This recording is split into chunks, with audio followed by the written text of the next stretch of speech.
21મી સદી એ ટેકનોલોજી અને જ્ઞાનની સદી છે અને એ પ્રમાણેની માંગનું આપણે એજ્યુકેશન મેળવેલું ના હોય તો આપણને એ કંપનીમાં સારી મોટા હોદ્દાવાળી નોકરી ના મળે અને આપણું મગજ એ હવે સિક્યુરિટીમાંથી અને નાના નાના હજુ આજે પણ કોઈ નોકરી માટે આવે તો માગણી કરે કે મારા દીકરાને પટ્ટાવાળામાં ક્યાંક રાખજો, મારા દીકરાને સિક્યુરિટીમાં કોઈકને રાખજો.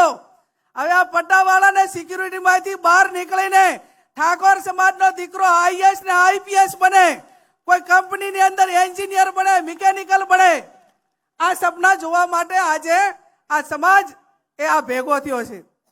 અને સપના એ વાતો થકી નહીં પણ વ્યવસ્થા થકી થાય અને વ્યવસ્થાઓ એવી કરવી જોઈએ કે ભલે નાનું કામ થાય, મજબૂતાઈ વાળું થાય, પરિણામ લક્ષી થાય અને પરિણામ લક્ષી થાય તો જ આ સમાજનો અતૂટ વિશ્વાસ છે એ ભરોસો આપણા ઉપર, નેતાઓ ઉપર ને આગેવાનો ઉપર ટકી રહે.